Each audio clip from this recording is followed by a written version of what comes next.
살아 다 기록할 수 없겠네.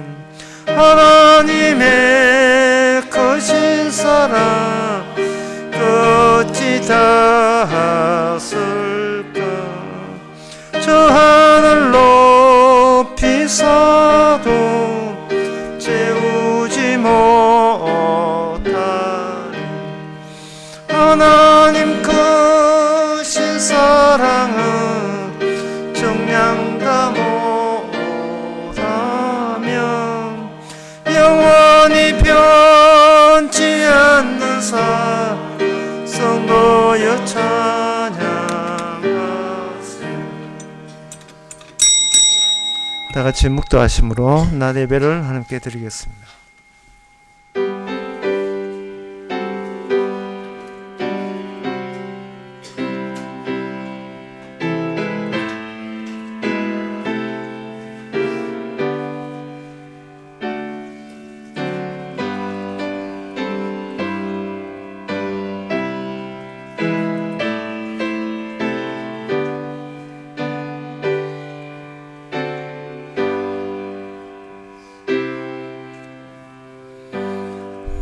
전능하사 천지를 만드신 하나님 아버지를 내가 믿사오며 그 외아들 우리 주 예수 그리스도를 믿사오니 이는 성령으로 잉태하사 동전 마리아에게 나시고 본디오 빌라도에게 고난을 받아사 십자가에 못 박혀 죽으시고 장사한 지 사흘 만에 죽은 자 가운데서 대산하시며 하늘로서 전능하신 하나님의 우편에 앉아 계시다가 죄로서 산 자와 죽은 자를 심판하러 오시리라.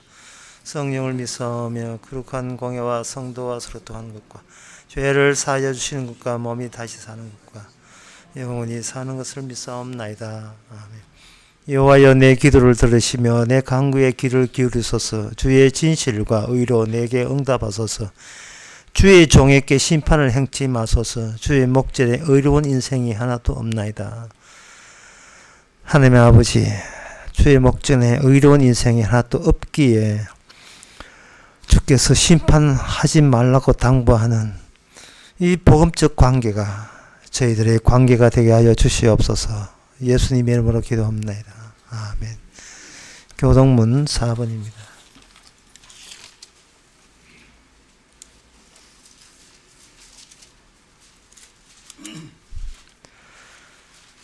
여호와 우리 주여, 주의 이름이 온 땅에 어찌 그리 아름다운지요. 주의 대적을 인하여 어린아이와 젖먹이의 입으로 말미암아 권능을 세우시며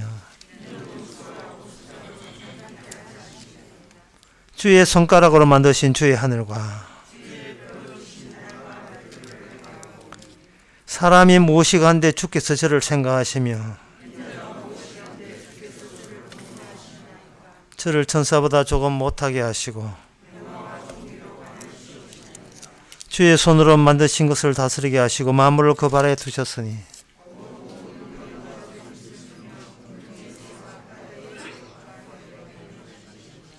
다 같이 합시다. 여호와 우리 주여, 주의 온 땅이 어찌 그리 아름다운지요. 자리에 앉아 서서 찬송가 44장 합시다.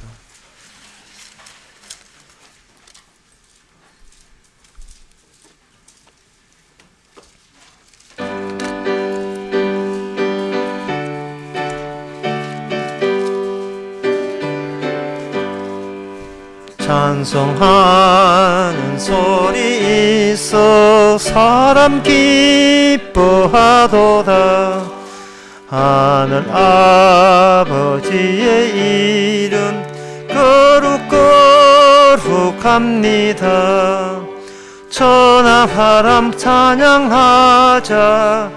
거룩하신 하나님께 할렐루야 할렐루야 할렐루야 아멘. 하나님의 나라 권세 영원토록 있도다.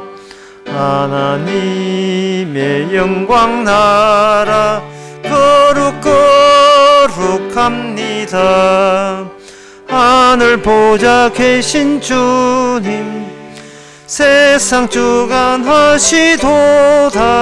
할렐루야 할렐루야 할렐루야 아멘. 하나님의 모든 뜻은 그 뜻대로 되도다. 우리 아버지의 뜻은 거룩거룩합니다. 주여 속히 임하셔서 기쁜 날을 주옵소서. 할렐루야 할렐루야 할렐루야 아멘 아멘. 이 시간 다 함께 기도하실 때 김종철 집사님 기도하시겠습니다.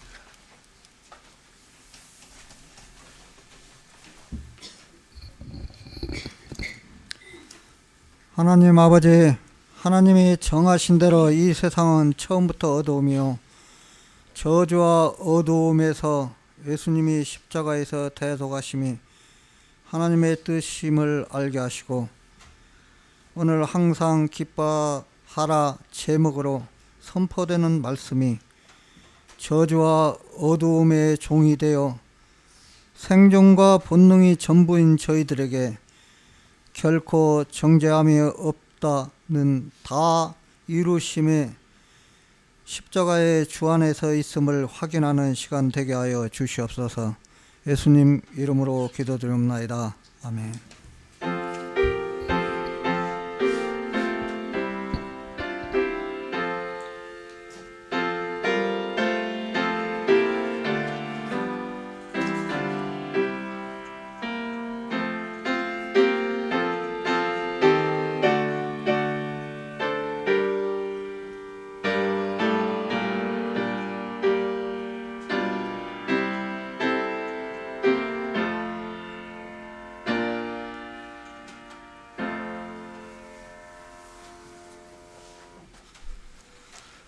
네, 이 시간 광고 있습니까? 없으면 찬송가 361장 합시다.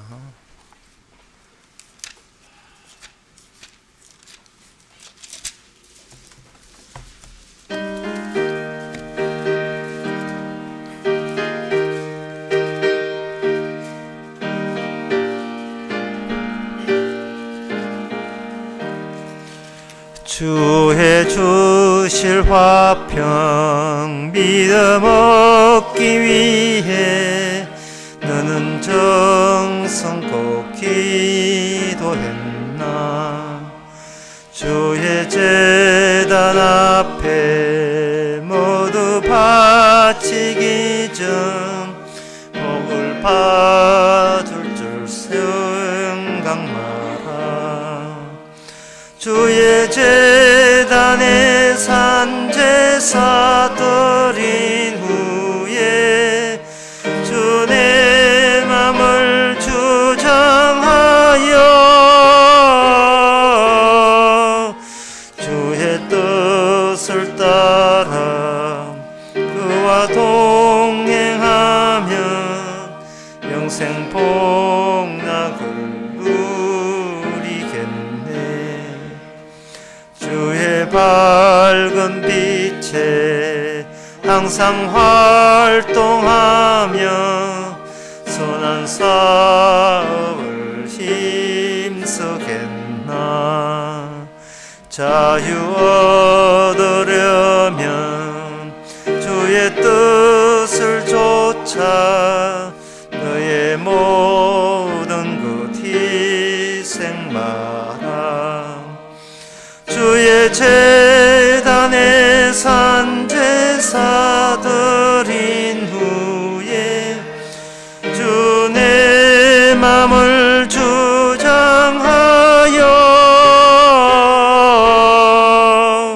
주의 뜻을 따라 그와 동행하면 영생 복락을 누리겠네. 주의 제단 앞에 모두 바친 후에 주와 온전히 사귀겠네. 내가 주신 기쁨 또한 그의 사랑 어찌 말로 다 형용하랴. 주의 제단에 산제사 드린 후에 주 내 맘을 주장하여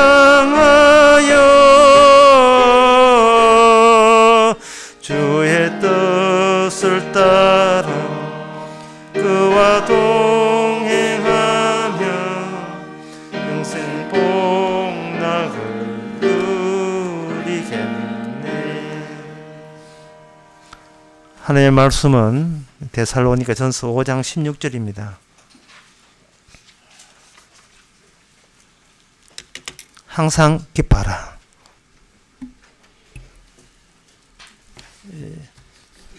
여기 항상이란 말이 들어간다는 말은 이건 공격용 멘트예요.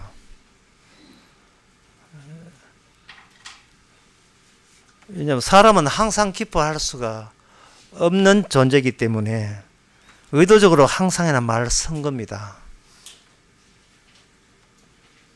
이거는 도발이죠. 그래서 항상 기뻐하지 않는다면 그거는 삭제 대상이고 제거 대상이 됩니다. 항상 기뻐하라 자체가 심판의 기준이 될 수가 있습니다. 사람들은 말하기를 우리들은 항상 기뻐할 수가 없습니다라고 이제 비겁한 변명을 넣는데 하나님 뜻은 항상 기뻐하라고. 우리는 항상 기뻐하죠. 못하는데 어쩌란 말입니까? 이렇게 나오죠. 그것은 바로 이 항상이라는 말 속에서 항상이 인간에게 항상 있는 게 있다는 겁니다. 그게 항상 기쁨을 방해했다는 겁니다. 그 인간에게 항상 있는 게 뭐냐 하면 바로 본인이죠. 내가 항상 있는 거예요. 내가 항상 있으니까 내 걱정 항상 하고 있는 겁니다. 내가 나를 지키고 관리하고 유지하려 하니까 항상 기뻐할 틈이 없어요. 그래서 주님께서는 여러 가지 변명하지 놓지 말고 항상 기뻐하지 않는다는 말은 그게 바로 없어져야 될 것을 네가 지금 붙들고 있다는 뜻입니다. 항상 기쁘지도 않는데 그거 왜 붙들고 있느냐는 거죠. 항상 기쁘지도 않는데. 사람들은 말합니다. 항상 기쁘지만 우야다가 기쁘다 하는 거예요. 여기 우야다가라는 것은 어쩌다가의 경상도 사투리죠. 그런데 우야다가가 더 정답게 들리네요. 우야다가 가끔 뜨문 때로는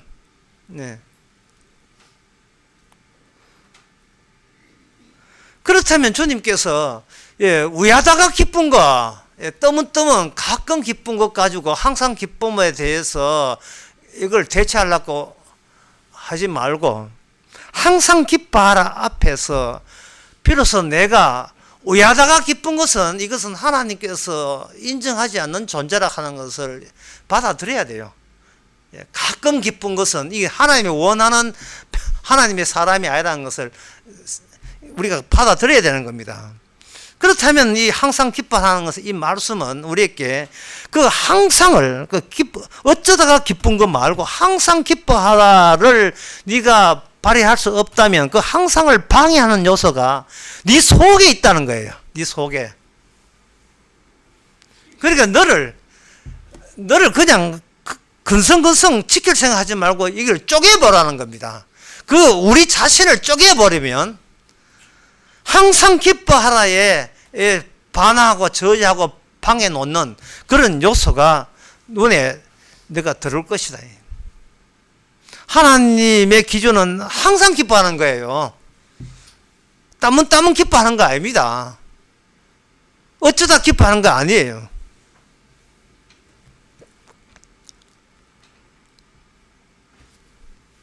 결국 이것은 하나님께서 예수님의 하시는 일에 대해서 네가 지금 바깥에는 와 있는데 네 속까지 안 들어왔다는 표시로서 항상 기뻐하냐를 우리에게 내밀고 있습니다. 주의 일이 네 속까지 들어왔느냐 아니면 네 바깥에 머물고 있느냐를 보게 하는 겁니다. 우리는 최선을 다할게요. 열심히 노력합니다. 항상 기뻐하도록 하는데 환경이 안 받쳐주네요. 뭐 이런 식으로 궁지렁궁지렁 뒷말 나오는데, 지금 주님께서 항상 기뻐하는 이 말은 주님 자신의 이야기를 하는 거예요. 나는 내 일에 항상 기뻐한다. 그런데 니는 내 사람이면서 왜 나는 내 일에 기뻐하는데 너는 왜 나의 일, 주의 일에 왜 항상 기뻐할 줄 모르는가? 뭔가 수상하잖아 이러는 거예요. 적어도 네가 새로운 피조물이라면 누구를 닮아야 되느냐 하면 아담을 닮지 말고 새롭게 창조하신 주님을 닮아야 되잖아요. 그래야 새로운 피조물이 되는 겁니다. 새로운 피조물 이전에는 뭐냐, 따문따문 기뻐했어요. 따문따문 기뻐했고 우야다가 기뻐했지요. 그러나 새로운 피조물이 되면 어떤 수준이냐 하면 항상 기뻐할 수밖에 없는 그 수준이 되는 겁니다. 왜냐하면 예수님이 자기 하는 일에 슬퍼할 이유가 전혀 없기 때문에. 고린도후서 5장 17절에 보면 그런즉 누구든지 그리스도 안에 있으면 새로운 피조물이라. 그 다음 말이 중요해요. 이전 것은 지나갔으니. 이전 것은 지나갔다는 거예요. 그러면 뭐 지나간 게 뭐냐? 뭐가 지나갔느냐? 이전 것이 뭔데? 이전 것은 우야다가 기쁜 내 존재, 그건 지나갔다는 거예요. 그건 주님께서 네가 삭제 안 되는 걸 내가 삭제해버렸잖아, 이런 뜻이거든요. 주의 일이 네 코앞에 멈추는 것이 아니고 네 안까지 쑥 돌아버리면 네가 스스로 지을 수 없는 그것을 내가 너에게 삭제를 했다는 거예요. 그게 뭐냐면 옛날 네 모습이 우야다가 기쁜, 어쩌다가 기쁜, 이 우야다가 이게 유행되겠대. 어쩌다가 기쁜 그것을 이미 삭제해버렸다는 겁니다. 그게 주님이 너를 없애버렸다는 거예요. 그럼 우리는 뭐 안타깝죠. 왜 저를 없애입니까? 주님하고 좋은 관계 유지를 하려고 얼마나 애썼는데, 이렇게 하면 주님께서 뭐라고 이야기하십니까? 내가 너를 새로운 피조물로 만들었잖아. 그거 어디 찾았어? 네 어디 그거 갖다 버렸어? 성경에 고린도후서 5장 11절에 누구든지 그리스도 안에 있으면 새로운 피조물이라. 그러면 옛 것은 지나갔으니 보라 새 것이 되었다. 새 것 어디 있어? 어디 갖다 버린 거야? 도대체 처박아 놓은 거야? 새 것 어디 있어? 새 것 내놔봐. 항상 기뻐하는 새 것 내놔봐. 닦고치지요. 그래서 말씀은 공격력입니다. 그래서 사람들은 말합니다. 없나이다. 내가 줬는데 받은 적이 없습니다. 성령을 모시가 대절 신문 한번 해봐. 줬잖아. 내 줬잖아. 받은 적 없습니다. 이건 뭐예요? 이건 사단 난 거죠. 항상 기뻐하는 이 말씀 하나가 우리의 현 형편을 완전히 노출시켜 사단 내는 겁니다. 그냥 우야다가 기쁘면 성도인 줄 알았지요. 우야다가 기쁘면 성도가 아니고 오늘 본문에는 항상 기뻐하라예요. 지금 항상 기뻐하는 이 이야기가 이 데살로니가 전서에서 하는 이유가 그들의 환난 가운데 있기 때문에 그렇습니다. 그들의 고난 가운데 있어요. 이게 새로운 피조물이 아니고 옛날 그 인간 그들이 있으면요, 이 항상 기뻐하라가 나타나지 않습니다. 있을 수 없어요.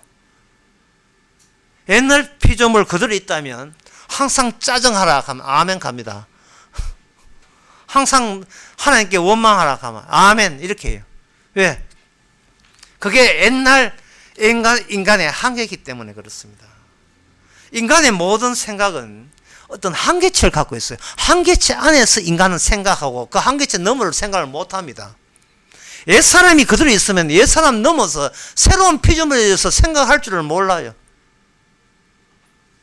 왜냐하면 그 테두리를 누가 만들었냐 하면 나는 이것까지 안다는 테두리를 본인이 그 테두리를 만드는 겁니다. 울타리를 만든 거예요. 프레임을 만든 거예요. 근데 새로운 피조물의 그 울타리는 예수님이 안에 있기 때문에 예수님이 쳐놓은 울타리입니다. 인간이 쳐놓은 울타리는 뭘 못 넘어가냐 하면 선과 악 그 지식 범위를 못 벗어나요. 선과 악. 악하면 지옥 간다. 그걸 벗어나지를 못합니다. 마침 우리가 생각도 못했는데 우리가 처음에 여러분들이 들었던 예배 시작 전에 들었던 그 말씀이 딱 적용되네요. 여기 뭐라고 되어 있냐 하면은 주의 종에게 심판을 행치 마소서. 그 다음에 보통은 주의 종에게 심판을 행치 마소서. 그 다음에 빈칸에 뭐가 들어갈까요? 물으면 그것은 우리가 어렵기 때문입니다. 이게 우리의 선악체계에서는 이게 아구가 맞아요. 이빨이 딱 맞아 들어간다. 그런데 여기 뭐냐? 주의 종에게 심판을 행치 마소서. 시편 143편 2절 말씀입니다. 주의 목전에는 의로운 인생이 하나도 없습니다. 이게 지금 앞뒤가 논리가 여러분 맞다고 생각하십니까? 주님이여 심판을 행하지 마소서. 왜? 제가 어려운 것이 없습니다. 그러면 우리가 아는 옛날 인간들이 새로운 피조물 말고 옛날 아담에 속한 그런 인간이라면 뭐 뻥할 거예요. 멍할 거예요. 이게 무슨 말이야 이게. 아예 악했으면 매 맞아야지. 그걸 왜 매 맞아도 산데 왜 심판하지 마라 하지. 이게 바로 인간이 벗어날 수 없는 선악체계에 벗어날 수 없는 흔적이에요. 선악이니까 나쁘면 매 맞았고 착하면 상 받아야 된다는 겁니다. 그런데 여기 시편 133편에 나오는 이 신앙인은 이 프레임, 자기의 새로운 피조물로서의 프레임이 이게 넓어진 거예요. 넘어선 거예요. 선악체제, 선하면 복받고 악하면 벌받는다 체제를 넘어선 겁니다. 넘어서니까 주님께서 심판하지 않는 이유가 사적으로 내가 악하기 때문에 심판 안 하는 게 아니고 주께서 친히 준비해 놓은 그런 자리가 있어요. 자리가 이미 정죄함이 없는 자리가 있다고요.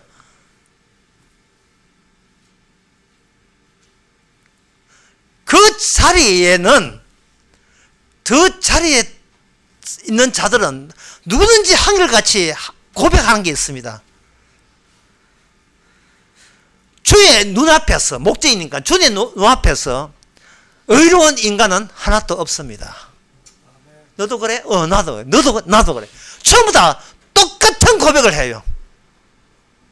이 말은 뭐냐? 이미 심판을 받지 않는 이유를 내가 착해서가 아니라 내가 내 한계를 넘어서 버린 주께서 마련한 그 자리의 원리 원칙이 그러하기 때문에 대해서 누구나 동의합니다. 사람들은 옛사람은요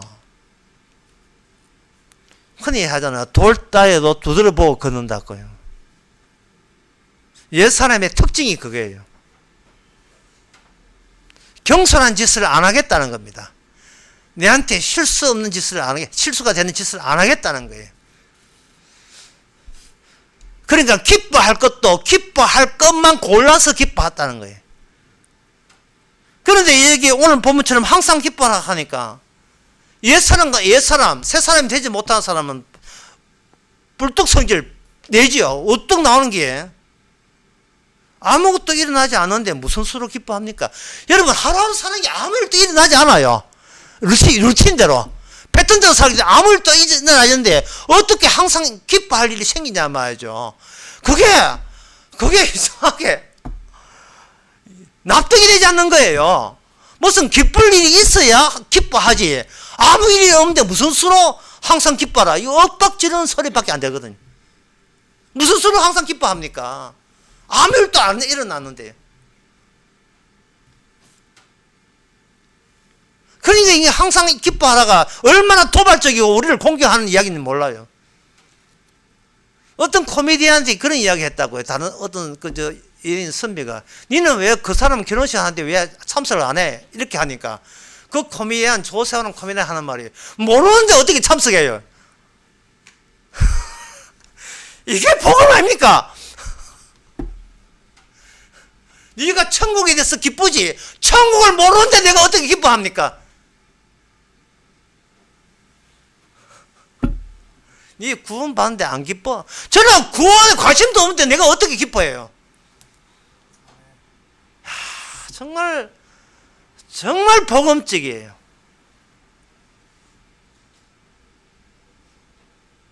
왜 이 복음에 대해서 기뻐하지 않느냐 하면은요, 24시간 출장 자기 생각만 하고 있기 때문에 그래요. 주님 생각 요만큼도 안 해요. 주님은 항상 기뻐하고 있는 중인데 우리는 전혀 감이 없어요. 감 다 죽었어요. 감은 아주 가을차에 열리는 게 감이 다 죽었어요. 기쁨은 그냥 벌벌 떨고 있어요. 항상 공포에 휩쓸려 있어요. 항상 두려워하라. 아멘. 항상 두려워하라. 아멘. 그 위에는 아멘이 안 들어가요.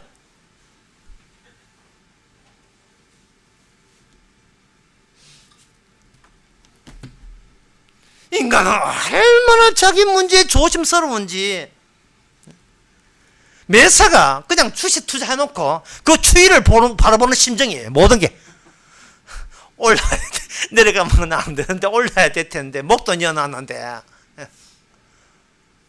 센티어는 내려가면 안 되는데 뭐 이런 거요.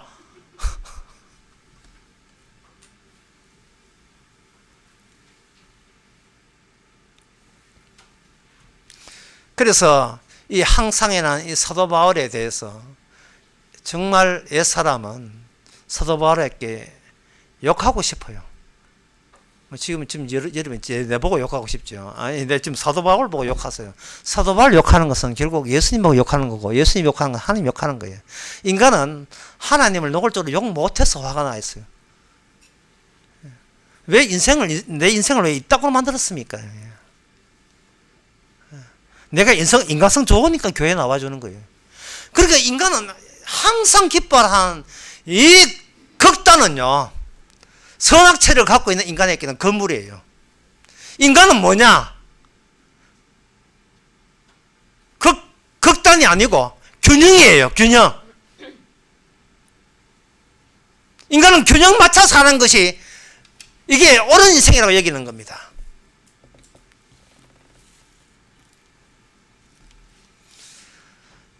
그래서 인간이 그 기뻐하는 경우에는 선악체질을 갖고 있기 때문에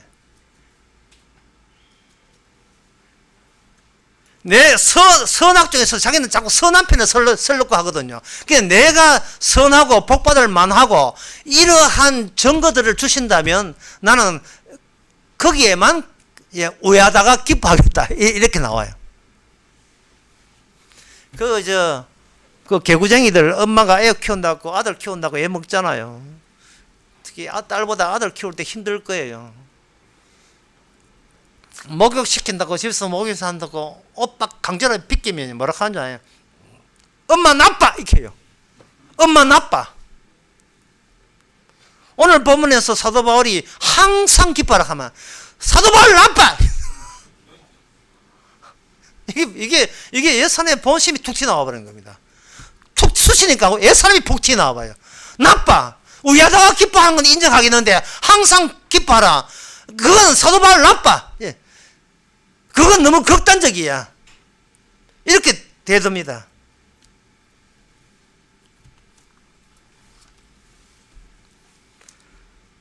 그래서 그동안 우리가 성경을 보면서 성경도 내 속에 들어온 것을 내 허락 받고 들어오기를 내가 옛사람에 그렇게 균형 맞춰서 조절하고 있지 않았었는가 한번 되돌아보세요.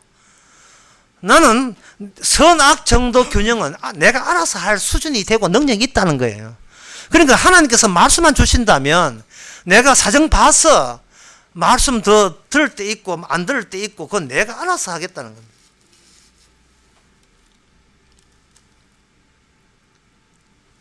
그런데 그러다 보니까 성경의 다음 같은 말씀 같은 것은요, 완전히 그냥 근성으로 그냥 넘어가 버려요. 뭐냐 하면 요한복음 6장 그 6장에 53절에 보면 내가 진실로 진실했고 너희에게 이르노니 인자의 살을 먹지 아니하고 인자의 피를 마시지 아니하면 너희 속에 생명이 없느니라. 이것도 얼마나 극단적인 겁니까? 우리가 기뻐하는 균형 맞추기 아니잖아요. 얼마나 인자의 살을 먹지 아니하고 인자의 피를 마시지 않으면 너희 속에 생명이 없느니라. 내 살을 먹고 내 피를 마신 자는 영생을 가졌고 마지막 날에 내가 그를 다시 살린다는. 이 말은 무슨 뜻이냐 하면 네 살과 네 피를 버리라는 겁니다. 사람들은 주의 말씀을 하도 안 받아들이는 이유가 자꾸 주의 말씀을 허비를 해요. 더 시급한 문제가 자기 잘나 보이는 게 있기 때문에 선악체계니까요. 참 이런 게 참 어려운데 선악체계에서는요, 내게 좋다 나쁘다 이거 옳다 그러다 그뿐이에요. 이게 좋은 놈 나쁜 놈만 있어요. 수상한 놈은 없어요. 그런데 주님께서 그 제가 오늘 많은 사람이 따르니까 내 살과 내 피를 먹으라 하니까 이거는 예수님을 뭐로 보냐? 수상한 놈으로 보는 거예요. 수상한 자로. 그러니까 그들은 수상한 자는 유보적이에요. 다 그 자리에 떠나고 말았습니다. 그 자리에 떠났다는 말은 뭐냐 하면은 아이고 큰일 날 뻔했다 뭐 이런 뜻이거든요.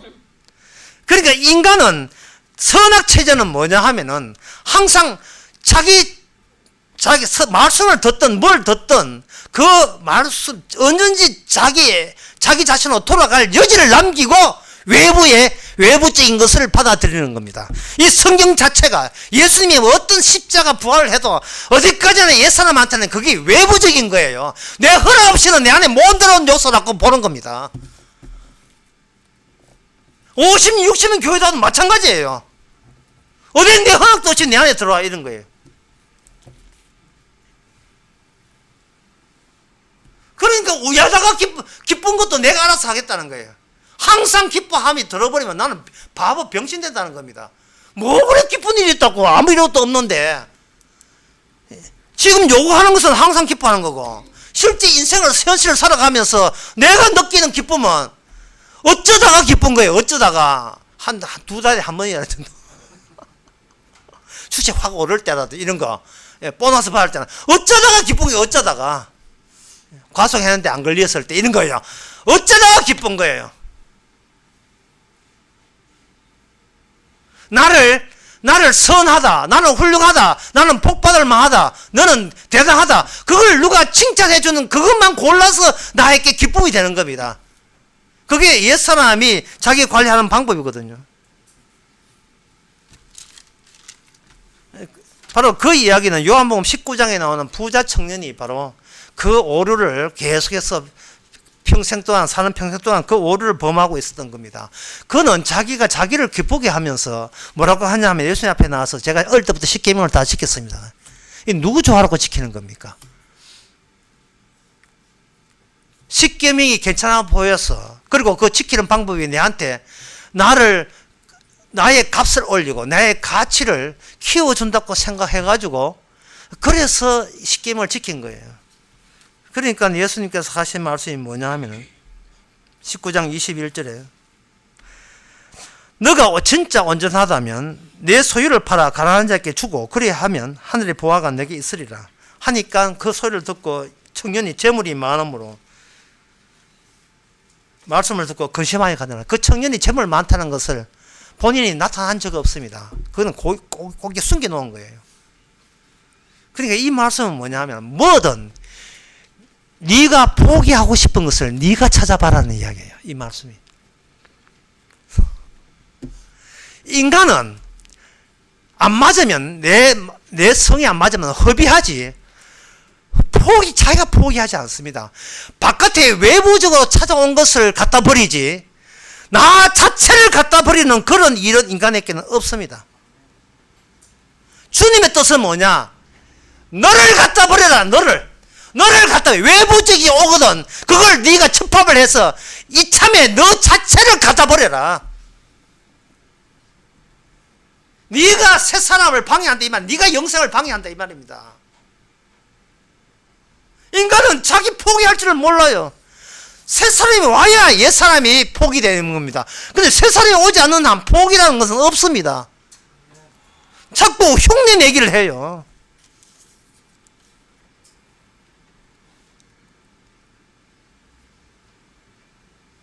얼마나 많은 사람이 복음이 좋아요, 복음이 기뻐요 하면서 얼마나 많이 찾아왔습니까?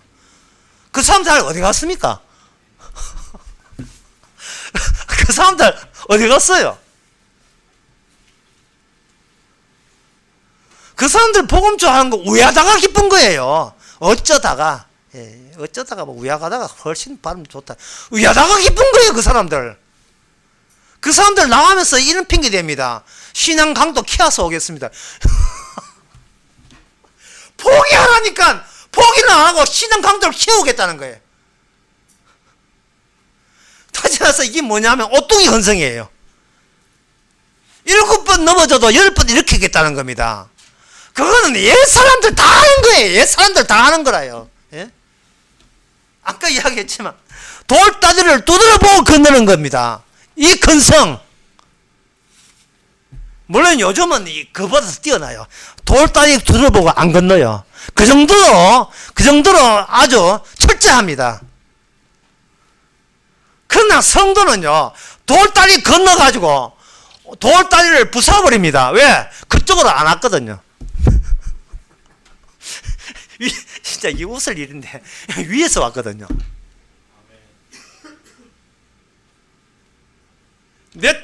내가 신앙생활 해가 내가 새로운 피조물 된 적이 없어요. 내가 노력해서 신앙생활 된 적이 없습니다. 이거 생각할 때마다 항상이에요. always 항상 기뻐요. 이걸 생각할 때마다. 이거 미친 거예요. 이 극단 균형이 아닙니다. 수상한 놈 그렇게 욕하다가 내가 수상한 놈 돼요. 내가 수상한 놈 되었어요. 근데 옛 사람은 뭐라고 합니까? 옛 사람은 우리가 노력해서 구원 못 받다 하니까, 천국 못 간다 하니까 그쪽 하는 말이 하와이 네가 가라 이런 거예요. 나는 그런 식으로 천국 안 가겠다. 예, 하와이 네가 가라. 나 안 갈란다. 천국 네가 가라 하는 식이.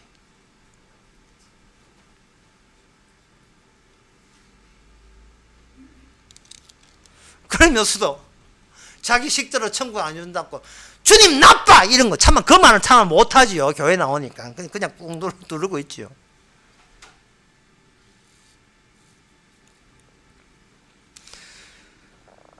옛 사람의 특징에 대해서 성경은 사실은 그 전부를 다 이야기하고 있습니다. 갈라디아서 4장 29절에 보면 주님 쪽에서 하나님의 약속, 말씀이 오게 되면 인간을 둘로 나눕니다. 나누는데 뭐라고 하냐 하면은 4장 29절에 그러나 그때 육체를 따라 난 자가 성령을 따라 난 자를 핍박한 것 같이 이제도 그러하리라.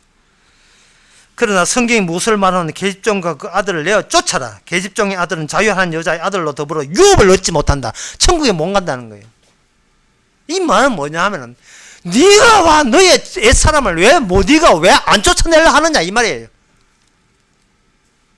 왜 안 쫓아내느냐. 자꾸 복음의 간만 보고 이걸 기뻐할까 말까 본인이 선택하고 있어요. 예. 옷가게 와가지고 한 시간 동안 이 신상 옷 손때 다 묻혀놓고 예, 둘 보고 다음에 올게요. 블랙 컨슈머 악성 소비자예요. 웨스트 컨슈머 나쁜 소비자. 교회마다 가만 보고 돌아다니는 게 그 말은 뭐냐 하면은 내가 나를 포기 뭐 하겠다는 거예요.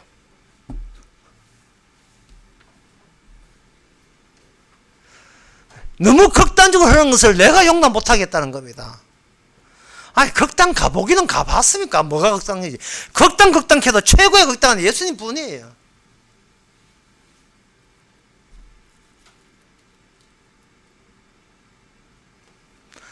그렇다면 왜 인간들이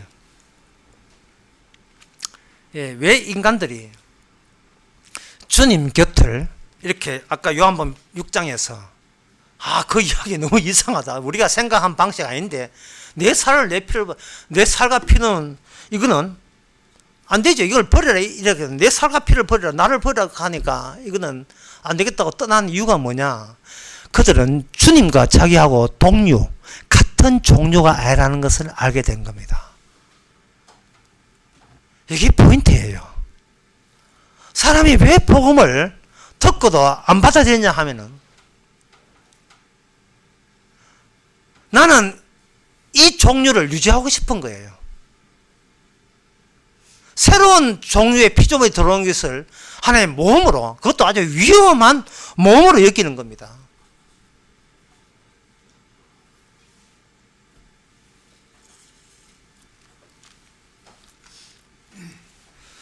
그래서 하나님 복음 믿었다고 자부하고 나는 이제부터 주의 새로운 피조물이고 주의 백성이고 오늘 곧주고 선당한다고 여겼던 그 사람에게 주님께서 준비한 것은 데살로니가 전서의 이 말씀 교인들처럼 환란을 줘버립니다.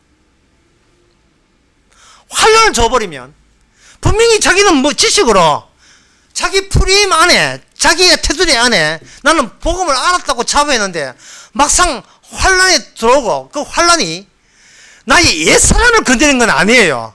어디를 건드리냐 하면 새 사람을 건드리는 게 아니고 옛사람을 건드려 버리니까 거기에 내가 새사람 되었다는 그 지식이 그저 옛사람을 숨기는 용도로서 활용됐다는 것이 그만 털통 나버린 겁니다. 그게.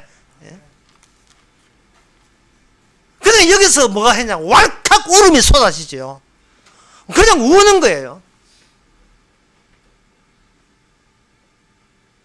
주님께서 이렇게 합니다. 실컷 울고 그 다음부터는 항상 기뻐해요. 실컷 울고 그러니까 항상 기뻐하는 그대로 되는 게 아니고 실컷 울고 난 뒤에 비로소 그 자리에 생기는 것이 항상 기뻐합니다. 이제 알았냐? 네 옛사람 내가 없애버린 거 아직 알았어? 네 옛사람은 네한테 오는 고통과 고난에 네가 휘둘렸잖아. 그동안 쏘아 넘어갔잖아. 거기에 네가 어쩔 줄 몰랐잖아. 네 감당되든가 안 되잖아. 봐. 안 당돼서 네가 벌벌 떨었잖아. 하나님 도와달라고 살려달라고 돌았잖아. 막 빌었잖아. 그래서 안 울어서 네가 울었잖아. 그래 울어. 울고 싶으면 울어야지. 사람이 왜 우는 줄 아십니까? 과거의 기억 때문에 울어요. 기억 때문에 운다고요. 기억이 있으면 항상 울 준비되어 있어야 돼요. 준비된 사람입니다. 어떤 노래에 이런 게 있습니다. 모든 걸 다 주니까 떠난다는 그 여자. 이 노래 부르면 안 되는데. 내 전부를 다 가져간 그 여자. 한때는 내가 정말 사랑했던 그 여자. 나 믿었었는데 바보같이. 그 다음에 나온 유은양 문장. 여자는 다 똑같은가 봐. 바이브라는 사람이 불렀던 그 남자 그 여자. 예. 신용재가 커버했던 그 노래. 이 남자 자기 순수함을 이야기하는 겁니다. 혹시 네가 다시 돌아와 봐. 다른 사랑을 절대 못할까 싶어서 나는 내가 다시 돌아올까 봐. 네가 다시 내한테 네 떠난 여자가 내한테 돌까 봐. 나 다시 사랑을 절대 못해. 남자를 울렸으니 책임져. 너가 뭘 알아? 남자의 마음을 막 이래가지고 막 여자한테 하소연을 하는 거예요. 예. 근데 여자가 얼마나 여자를 몰랐죠. 모든 걸 다 주니까 그때 떠나는 거예요. 가방에다가 다 내 전부를 다 가져갈 때 그때 떠나버린 거예요. 떠난 이유는 간단하지요. 지루하다. 그걸로 충분하죠. 재미없어. 재미없어. 그러니까 사람들이 헤어져도 자존심 상해요. 자존심 상하고 안 헤어져도 자존심 상해요.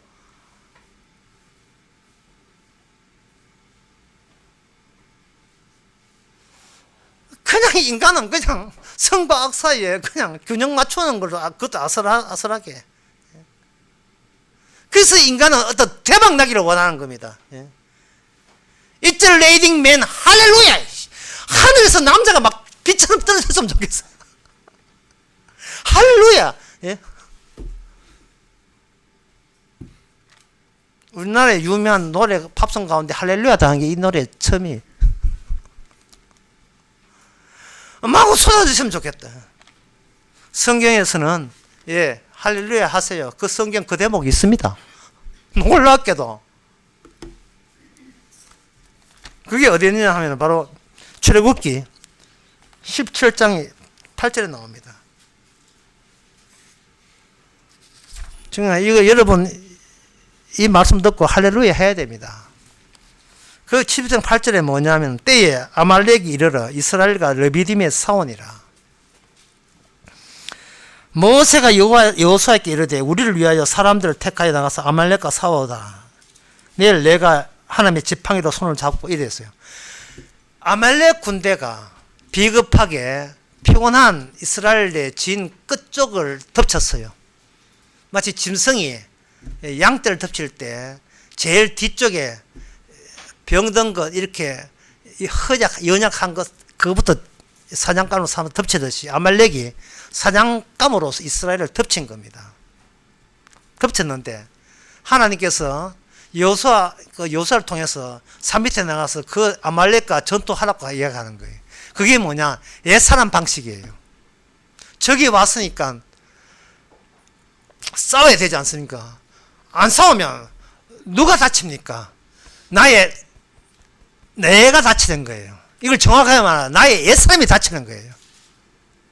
그래서 우리는 우야자가 기뻐하지 항상 기뻐하지 못하는 이유가 주위의 몽땅 모든 것이 주위의 적입니다. 저 사람이 내가 도와줄까 싶어서 다가가다가는 저 사람이 내한테 본 척도 안 하고 외면할 때에 항상 기뻐하기는 그냥 속에서 울분이 튀어나오죠. 상대방에게 막 화가 나가 따집니다. 내 알면서도 왜 모른 척 하느냐. 그쪽에서는 입을 다물죠. 왜 말하면 더 상처받기 때문에 입을 다뭅니다. 해석은 내 쪽에서 내려야 돼요. 뭐냐 하면 내가 짐이구나. 이 세상은요 서로가 서로에게 짐이에요. 여러분 언제까지 살지 모르지만 이거 하나 알아야 돼요. 가족도 서로가 짐이 된다고요. 그런데 이거 먹어라 김치 했다 김장 했다 가져오고 야야 이거 뭐 도와줄까 뭐야. 아유 어머야 그 뒤에 말은 갈로예요. 그냥 짐입니다. 말을 차마 못하지요. 성의를 봐서라도 적어도 인간이라면 예의가 있다면 말을 못하지만 짐이에요. 설교가 나오는 목사 짐입니다. 그 교인들에게 정말 주이고 싶어요. 좀 알아서 떠나주면 안 돼요. 막 속으로만. 그러면 결국은 저 떠나고 다 떠나고 여러분 주위에 남을 사람 아무도 없습니다. 왜냐하면 우리들 자체가 그 사람들에게 짐이기 때문에. 그러면 서로 인사하고 안녕하세요 해놓고 모른 척하는 그 다음 절차가 꼭 필요하죠. 남편이 운전한다 그럼 아내는 모른 척하고 잠을 주무셔야 돼요. 그래가 신나는 스피드 광을 하든지 할 수가 있어요. 자꾸 아는 척하면 짐돼요.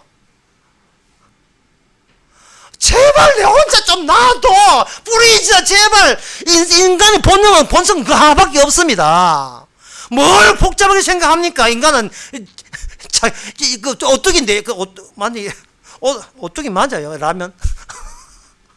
오뚜기 그치. 7.8개 하는 재미로 살아가는데, 그 재미 때문에 살아가는데요.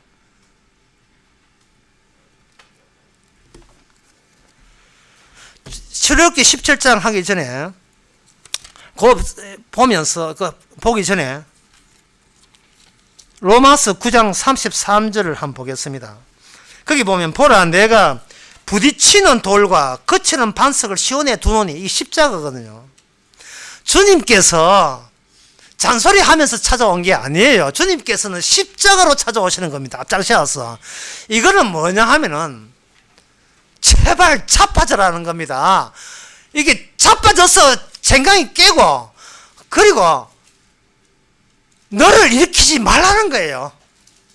네가 너를 일으키지 말라는 겁니다. 내가 너를 일으켜 준다는 거예요. 그게 세구 19장에 17장에 나오는 아말렉 전쟁이에요.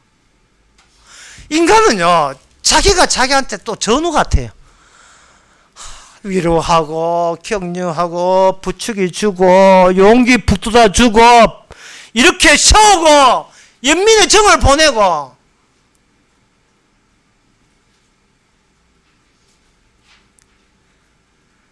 갈라디아서 4장에서는 그런 전우 있잖아요. 좀 내쫓아버려라.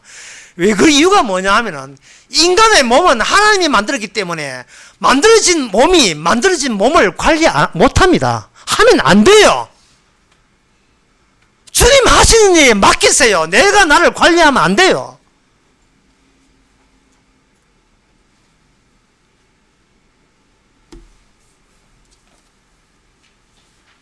항상 기뻐한 게 없는 이유가, 나 말고는,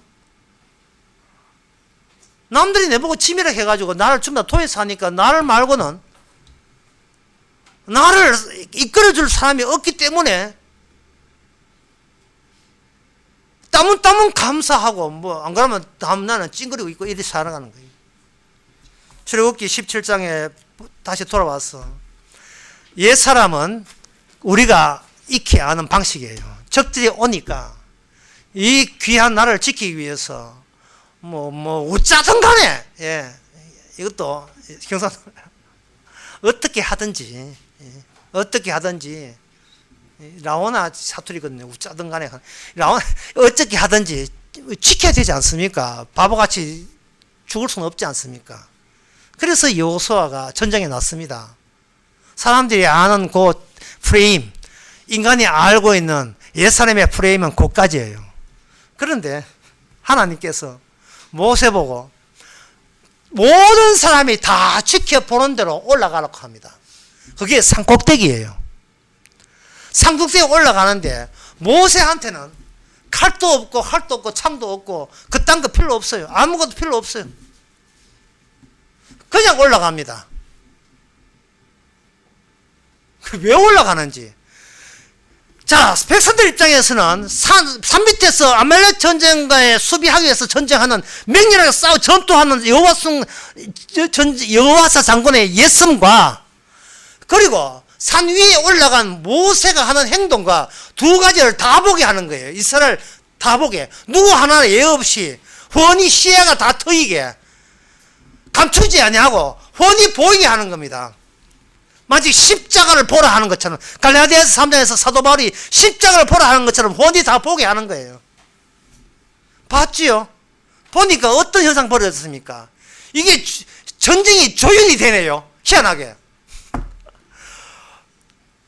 여호수아가 밀리고 진격하고, 이거는요, 여호수아의 능력은 어디에과 조율되느냐 하면은, 그 모세가 지팡이가 올라가게 되면 여호수아가 이기고, 땅 밑에서 전쟁 이기고, 힘이 빠져가지고 모세가 하고 이렇게 힘이 빠지고 내려오니까 지상에 있는 이스라엘 군대가 아말렉에 밀리기 시작하는 거예요.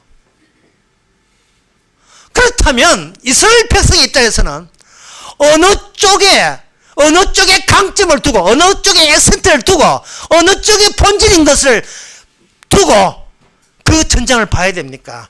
바로 모세에게 일어난 그 방식이 바로 이 아말렉은 이방 민족과는 차이 나는, 차별되는 정말 이상한 인생살이 아닙니까? 그건 희한한 이해를 보게 하신 거예요. 정말 이상한 일이. 완전히 여호수아의 옛사람 방식을 하나님께서는 헛수아비로 만든 거예요. 봤지? 뭐 용맹해? 용맹 같은 소리 하잖아. 내가 지금 지팡이를 높였잖아. 모세보다 더 지팡이를 높이 드는 거예요. 모세 위에 여호와 있는 겁니다. 의도적으로 여호와께서 일으킨 전쟁이에요. 너는 저 사람들과 다르다는 것을 보여주기 위해서 의도적으로 아말렉으로 하여금 이스라엘을 침공하게 한 겁니다. 이 전쟁에 이기고 지고 문제가 얘가 네가 누구냐부터 먼저 정리해야 된다는 게, 네가 왜 하나님과 함께 있음이, 하나님의 나라에 들어옴이 왜 새 사람일 수밖에 없는가를 네 쪽에서 정리하라. 봐서 너는 네 자신에게 헛수아비가 되어야 되고 쭉쟁이가 되어야 돼요. 아무것도 아닌 존재가 되어야 되고 십자가 앞에서 자빠져야 되는 겁니다. 엎어져야 되는 거예요. 7,8개 할 필요 없어요. 그냥 그대로 가는 겁니다. 차라리 이렇게 이야기해야 돼요. 너는 그 술 좋아하잖아. 왜 그 술 좋아하는 거, 왜 술 좋아하는 거, 왜 요즘 왜 안 마시는데? 내가 알아야 술판에 가지. 이런 식으로요. 그쪽에 술이 왜 마셔야 되는지 그쪽을 잊어버렸어요. 주께서 딜레이터 삭제해버렸어요. 내가 왜 담배를 피워야 되는지.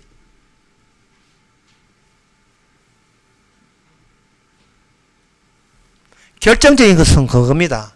이제부터는 내가 나와 동료가 아니라는, 같은 종류가 아니라는 사실. 내가 같은 종류가 아닌 겁니다. 이번 수련회 때 발람 이야기 했습니다. 발람 마지막 시간에 이야기인데 그 발람 이야기가 상당히 어려운 이야기예요. 왜냐하면 발람은 이스라엘이 누군가를 알고 하나님의 신이 임해서 이스라엘은 축복하는 자, 저를 축복하는 자는 축복을 받고 저는 저주를 하는 자는 저주를 받는다고 이사야 24장에 분명히 언급을 했어요. 했다 이 말이죠. 그럼 누가 봐도 발람은 이제는 이스라엘의 우호적일 것이다. 이스라엘을 해치지 않을 것이라고 누구나 그렇게 생각했을 겁니다. 왜냐하면 이스라엘에 축복권이 있고 이스라엘을 해코자 하면 지가 저주받는다는 것을 알기 때문에 그런 겁니다. 그런데 그 발람이 민수기 25장에서 발람이 이스라엘이 저주하는데 발람이 그 돈의 유혹을 받고 기어이 이스라엘이 저주받는데 보탬이 되었습니다. 민수기 31장 16절에 보면 보라 발람이 꾀를 쪼아 이스라엘 자손하고 바올의 사건을 여호와 앞에 범죄케 하여 여호와의 회중에 연병이 들게 했다. 왜 그렇게 본인이 이스라엘을 축복해놓고 왜 이제 와서 이스라엘에게 저주할 수밖에 없는 유혹거리를 이스라엘에게 남겨서 이스라엘로 붕괴하게 만듭니까? 발람 선지자는 자기의 한계를 못 벗어나요. 이스라엘은 나와 같은 종류의 인간들이 아니라는 거예요.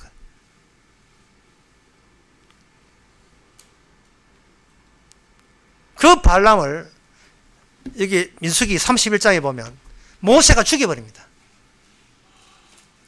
31장 8절에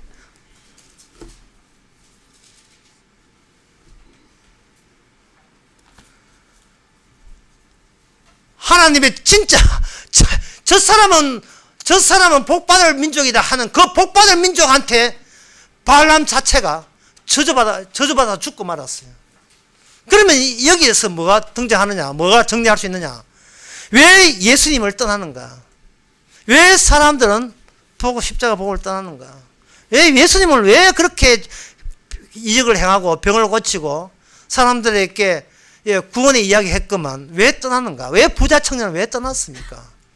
그거는 그들이 마음에 판단하기를 예수님 쪽과 내 쪽이 같은 종류가 아니라는 결심이 들어서 그런 거예요. 같은 종류가 아니라. 그러면 여러분 속을 한번 물어봅시다. 여러분 자신의 주님의 같은 종류입니까? 아니면 아닙니까? 여러분들이 판단하기에는 어떤 경우라도 주님과 너무나 거리 차이가 있어서 주님은 너무 거룩하기 때문에 나 같은 지지부산 나 같은 인간하고는 같은 종류가 아니라고 여길 겁니다. 맞습니다. 그런데 바로 그 점 때문에 오늘 본문의 말씀 항상 기뻐할 이유가 거기 있습니다. 사도 바울이 복음 때문에 항상 기뻐하는 이유는 본문의 자신의 과거가 초급해서 전부가 나는 포행자요 살인자요 죄인이기 때문이라는 그 사실이 나로 하여금 항상 기뻐하는 소스가 된 거예요.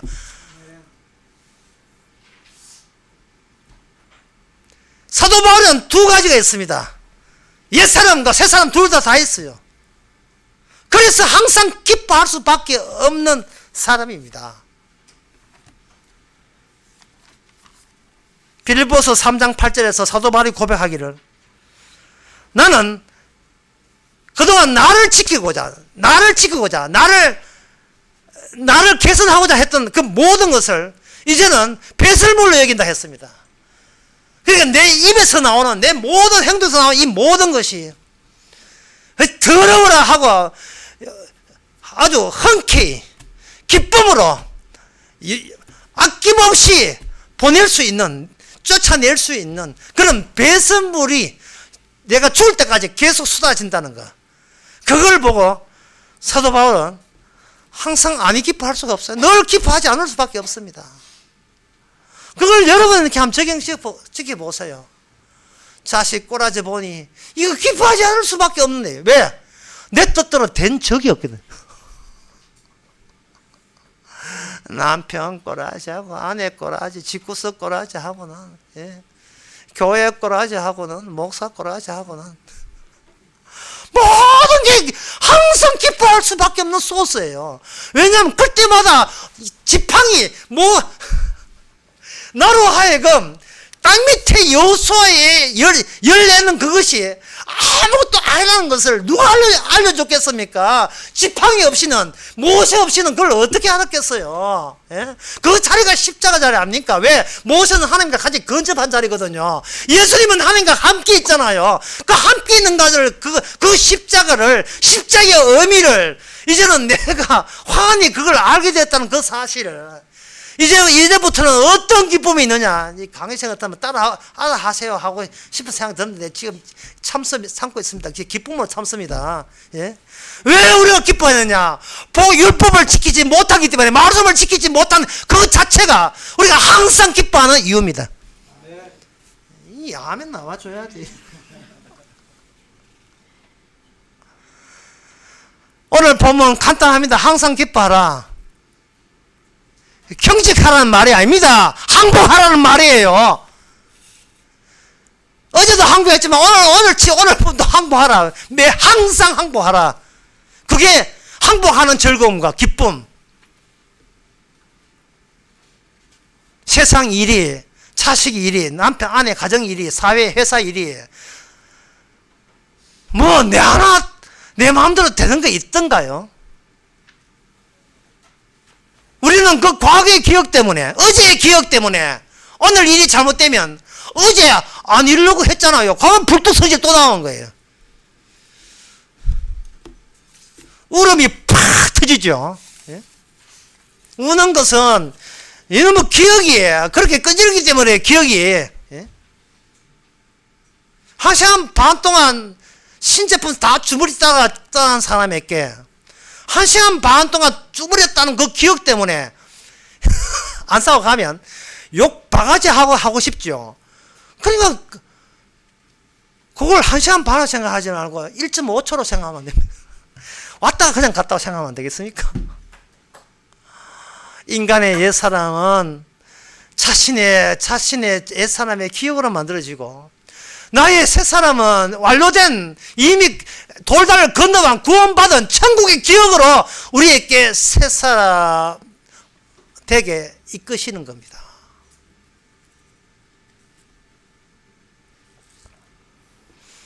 어설프게 인생 요령 부린다고 선악체제에서 균형 맞출 생각하지 마시고요. 나 자신을, 내 피와 내 살을 이제는 버릴 때가 됐다는, 그 정도로 남들 보기에 좀 이상해 보이지만 그런 수상한 종류, 주님이 수상한 것처럼, 그래서 모든 사람이 주님이 떠난 것처럼 여러분 주위에 다 떠난다 할지라도 오히려 그것조차도 항상 기뻐하는 하나님의 원료가 되시기 바랍니다. 기도하겠습니다. 하나님 아버지, 성령으로 주께서 찾아갔다는 것이 무슨 뜻인지, 새로운 피조물 했다는 것이 무슨 뜻인지, 그저 남들하고 차이 나지 않는 이 삶 속에서 우리의 속은 썩을 대로 썩었고 하나님이라는 원망을 억누른다고 힘들 대로 힘든 우리, 이제는 버티지 말고 차라리 쪼개지게 하여 주셔서 옛사람을 우리의 배설물로 날마다 쏟아내는 즐거움이 있게 하옵소서. 예수님의 이름으로 기도합나이다. 아멘. 다 일어나셔서 221장 찬송합시다.